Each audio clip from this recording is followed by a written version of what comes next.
కన్యక గర్భవతులు ఆయన పాపం లేని వారుగా ఈ లోకంలో జన్మిస్తూ వచ్చారు. ఆయన పాపం లేని వారుగా ఈ లోకంలో జీవిస్తూ వచ్చారు.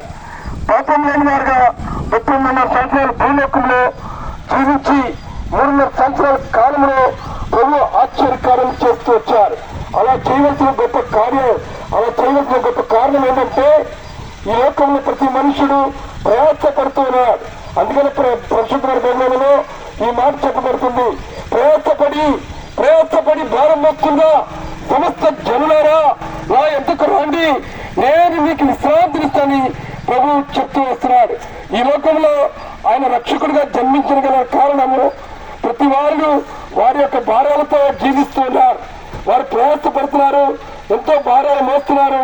కానీ వారి జీవితంలో ఎంతో డబ్బు సంపాదిస్తున్నారు. వాళ్ళు పశువులు, తోటలు, పొలాలు అన్నీ ఉంటున్నాయి. కానీ జీవితంలో నెమ్మది లేకపోతుంది, శాంతి లేకపోతుంది, సమాధానం లేకపోతుంది, విశ్రాంతి లేకపోతుంది.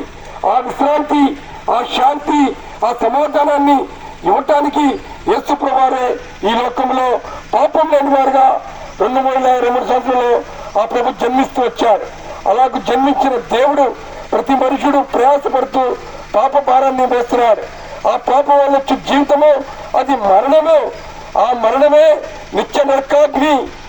అక్కడ నిత్య నరకాగ్నిలో అక్కడ అగ్ని ఆరదు, పురుగు చావదు, యుగంలో అక్కడ కాలిపోవాల్సిందే. అలా కాలిపోకూడదని, అలా నశించిపోకూడదని ఆ దేవుని యొక్క ముఖ్య ఉద్దేశం.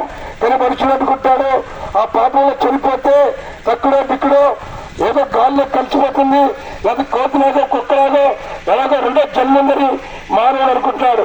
వీళ్ళారా లేకపోతే వారు చేసిన పాపము ఎట్లెక్కియో కోళ్ళు ఎక్కియో మేకల యొక్క రక్తం ద్వారా వారి పాపం పోతుందని మానవుడు ఆలోచిస్తున్నాడు.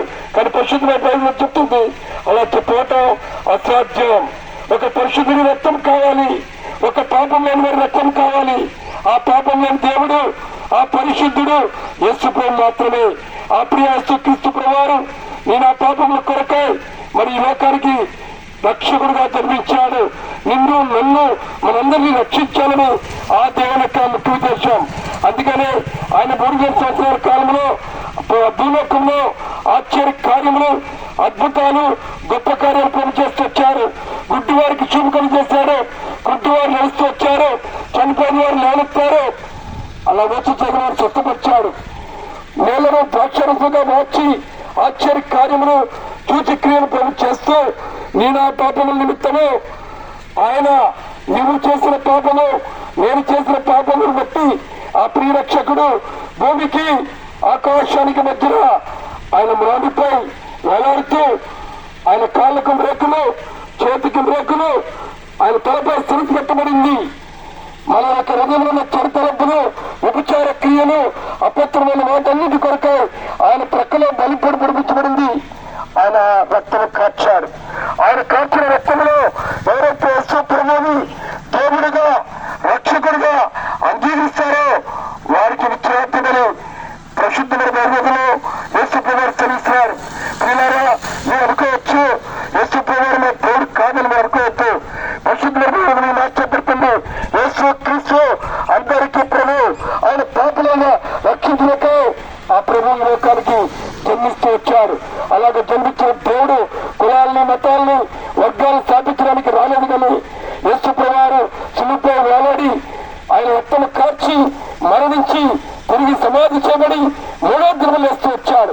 అలాగే లేచిన దేవుడు పరలోకానికి వెళ్తూ యేసు నేనే మార్గమును, నేనే సత్యమును, నేనే జీవమును, నా ద్వారానే మీరు పరలోకానికి వెళ్తాను ఆ ప్రభు చదివిస్తున్నాడు. మనుషుల మీద మనము అనేక మార్గాలు ఏర్పరచుకుంటాం. తుదుకు ఆ మార్గాలన్నీ మరణానికి తీసుకెళ్తాయి. యేసు ప్రభు మనకు అనుగ్రహించిన మార్గము నిత్యరాజ్యము అనగా స్వర్గము. అది పాలు పెనము ప్రేమించే గొప్ప దేశానికి ఆ ప్రభు తీసుకెళ్ళాడు.